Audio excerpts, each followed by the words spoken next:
Oke, selamat datang di channel Exo Coding. Kali ini kita bakal lanjutin seri kelas diagram. Kita bisa lihat video sebelumnya di channelnya, bisa langsung aja. Oke, sekarang kita masuk ke asosiasi. Video kelima tentang relationship. Oke, langsung kita masuk sekarang ke roadmap kelas diagramnya. Kita sekarang ada di posisi ketiga tentang materi asosiasi ini. Oke, lanjut aja. Sedikit lagi kita mau selesai ya. Oke, ini ada referensi tambahan buat materi asosiasi. Ada dari Reza Budiawan, Rizky Adam Kurniawan, dan ini ada link-linknya bisa kalian akses. Terima kasih buat referensi yang udah menyediakan materinya, sangat berguna buat kita. Oke, langsung asosiasi. Asosiasi merupakan hubungan antara dua kelas yang menggambarkan himpunan link atau antara objek. Kata kuncinya adalah menggambarkan himpunan link antar objek. Jadi satu kelas itu menyimpan atribut dari kelas yang lain. Oke, masih ini ya. Kita coba ilustrasi pengertiannya lebih lanjut. Nah, ini. Asosiasi itu ditandai dengan garis solid yang menghubungkan dua kelas. Kita bisa lihat garisnya nggak putus-putus, nggak tebal, dia garis biasa aja. Terus ini ada navigasi. Navigasi atau panah ini memudahkan pembacaan. Kayak misalnya ini dosen mengarah ke mahasiswa. Jadi kita enak baca dosen membimbing mahasiswa. Kalau misalnya nggak ada panah, kita bingung bacanya dari mana. Misal mahasiswa membimbing dosen, kan tidak seperti itu. Nah, panah itu buat memudahkan seperti itu.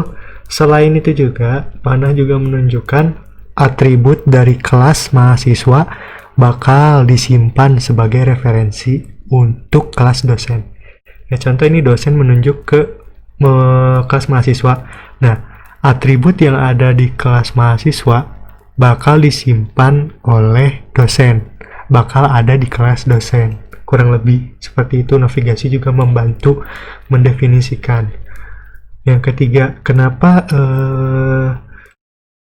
ini mahasiswa dijadikan referensi? Karena satu mahasiswa itu pasti punya NIM yang unik. Gak mungkin kan ada satu NIM yang dimiliki oleh lebih dari satu mahasiswa. Makanya dijadikan referensi. Yang keempat ini ya. Hal yang unik lainnya adanya multiplicity. Nah, di sini satu dosen dapat membimbing lebih dari satu mahasiswa. Kurang lebih seperti itu. Nah, ini kita enak bacanya. Satu dosen dapat membimbing 0 atau lebih mahasiswa. Kayak gitu. Oke, gimana? Sudah agak ini ya? Agak familiar dengan asosiasi. Oke, nggak usah lama-lama lagi. Kita langsung implementasi aja software UML-nya dengan kasus. Gini, ada kasus di sebuah restoran, kita pasti bakal nemu seorang pelanggan yang akan memesan makanan ke pelayan. Seorang pelanggan tersebut, dia bisa melakukan produk itu diantaranya ada makanan atau minuman. Pembelian tentu bisa aja lebih dari satu. Nah, kita bakal buat bagaimana kelas diagramnya. Oke, kita langsung buka aja visual paradigma. Dari soal tadi kita bisa definisiin kelas yang dibutuhin tuh apa aja. Langsung aja kita buat.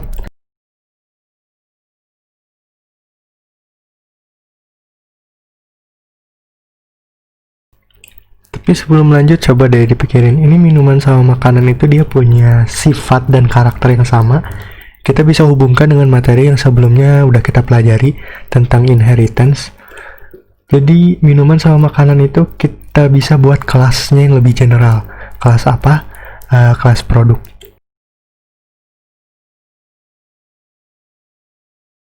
Sifat produk umumnya ada nama, harga, sama kode lah ya buat identifiernya.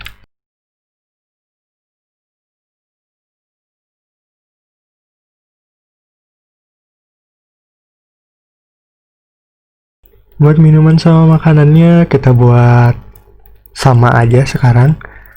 Buat teman-teman bisa dibuat lebih detail ya. Kayak misalnya minuman kan ada jenis dingin atau minuman panas. Nah, tambahin aja atributnya di sini nggak apa-apa. Makanan juga ada, kayak ada makanan pembuka, penutup, makanan inti, kurang lebih gitu.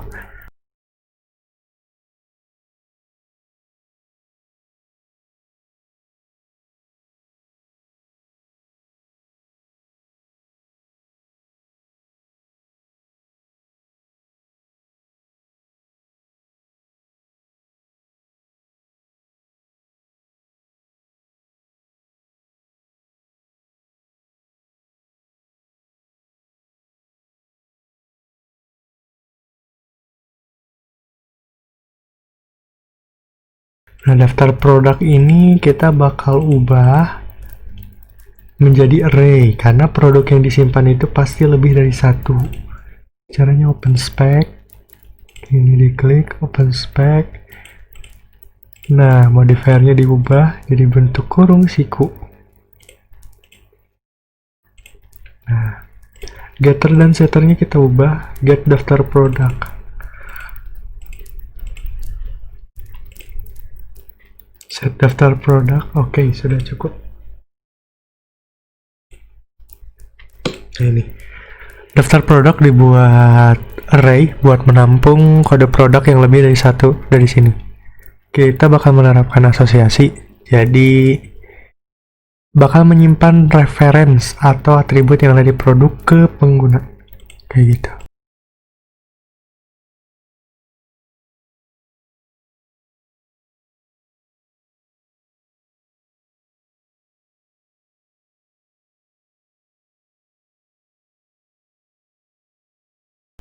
Oke, asosiasi selesai. Kita review dulu. Produk ini dibuat dengan cara inheritance, di mana minuman sama makanan mengambil sifat yang sama seperti produk. Dan di sini saya ngasumsiin kalau makanan dan minuman nggak ada tambahan atribut atau metode tambahan. Kalian boleh nambahin. Lalu di sini ada pengguna, nama, nomor meja, dan khusus buat daftar produk. Disinilah kita menerapkan asosiasi, di mana daftar produk ini menyimpan kode produk yang ada pada produk. Nah, kenapa ini 1 sampai banyak? 1 sampai banyak ini yang disimpannya tuh kode produknya. Kayak gitu. Ini ada multiplicity, satu pengguna bisa membeli produk lebih dari satu. Ini ada navigable, petunjuknya supaya kita enak baca. Ini keterangannya supaya mudah dibaca juga. Oke. Mungkin dirasa cukup. Oke, seperti biasa di slide terakhir ada quotes. Belajar itu jangan setengah-setengah, agar hasilnya juga tidak setengah-tengah. Yuk, semangat buat teman-teman semuanya. Sekian dari saya, mohon maaf apabila kesalahan. Segala bentuk kritik dan saran diperbolehkan di kolom komentar. Terima kasih.